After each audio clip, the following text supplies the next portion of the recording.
শেখ হাসিনার সাথে 5 জন উপদেষ্টা হাত মিলিয়েছে এবং তারা শেখ হাসিনার সাথে ষড়যন্ত্রে লিপ্ত হয়েছে।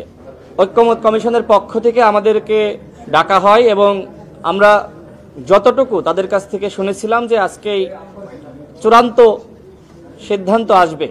তবে আজকের যে আলোচনা যেভাবে শুরু হয়েছে আমার কাছে মনে হলো যে নতুন করে আমরা আলোচনা শুরু করছি, যে কারণে আমি জাতীয় ঐক্যমত কমিশন শেখ হাসিনার সাথে 5 জন উপদেষ্টা হাত মিলিয়েছে এবং তারা শেখ হাসিনার সাথে ষড়যন্ত্রে লিপ্ত হয়েছে। ঠিক একইভাবে আজকের এই আলোচনা দেখে মনে হচ্ছে যে আমরাও শেখ হাসিনার সাথে হাত মিলিয়েছি। যেভাবে আজকে ভিন্নমত দেখলাম, বিশেষ করে যে দলগুলো সর্বশেষ দিন আমাদের যে বৈঠক হয় সেখানে তারা বক্তব্য রেখেছিল যে একই দিনে জাতীয় নির্বাচন এবং জুলাই জাতীয় সনদের পক্ষে গণভোট, তারাও দেখলাম যে আজকে ইউটার্ন করেছে। তারাও এখন বলছে জাতীয় নির্বাচনের আগে গণভোট। আমি সেখানে স্পষ্ট করেছি যে আমাদের রাজনীতিবিদদের এই ধরনের চরিত্র এটা জনগণ পছন্দ করে না। আপনি সকালে একটা বলবেন, আপনি বিকালে একটা বলবেন, আপনি আজকে একটা বলবেন, কালকে একটা বলবেন, এটা তো হইতে পারে না। আমি ঐক্যমত কমিশনে এই কথা বলেছি যে তাহলে কি আমরা সেই গণ অভ্যুত্থানের পরে যখন ঐক্যমত কমিশন গঠিত হয় আমরা কি সেখানে ফিরে যাচ্ছি যেখানে আমাদেরকে সামনে অগ্রসর হওয়ার কথা?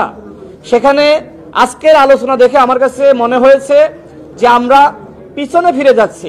আমি ঐক্যমত কমিশনকে স্পষ্টত জানিয়েছি যে আপনারাও যেমনিভাবে আজকের এই আলোচনা দেখে আপনারা হতাশ হচ্ছেন, ঠিক একইভাবে আমরাও আজকের এই আলোচনা দেখে আমরাও হতাশ হচ্ছি। এইটা তো আসলে জনগণ কোনোভাবেই প্রত্যাশা করে না যে আপনারা সে আবার 8 মাস পিছনে ফিরে যাবেন, যেখানে সামনে ফেব্রুয়ারি মাসে সরকারের পক্ষ থেকে বলা হয়েছে তারা জাতিকে একটি সেরা নির্বাচন উপহার দিবে। সেখানে আমরা নির্বাচনের প্রস্তুতি না নিয়ে, আমরা ঐক্যমত কমিশনে যারা আছি সবাই তো নির্বাচন করতে চাই, সেই প্রস্তুতি না নিয়ে আমরা বরং এখানে ভিন্নমত দেখাচ্ছি এবং আমাদের দাবির মধ্যে প্রতিদিন মনে হচ্ছে যে আমরা মতপার্থক্য তৈরি করছি। জন্য আমরা বলেছি যে আরো 1 মাস যদি আপনারা এইভাবে আলোচনা করেন কোনোভাবে আমরা সিদ্ধান্তে আসতে পারবো না।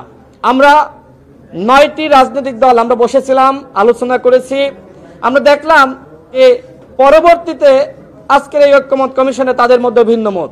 এর মাধ্যমে জুলাই জাতীয় সনদ আমাদের যে আকাঙ্ক্ষা, সেই আকাঙ্ক্ষা জনগণ পূরণ করলো ভোট দেওয়ার মাধ্যমে এবং যেদিন প্রথম অধিবেশন হবে সেই দিন এটার অনুমোদন দিতে হবে। আমরা সেই প্রস্তাব রেখেছি।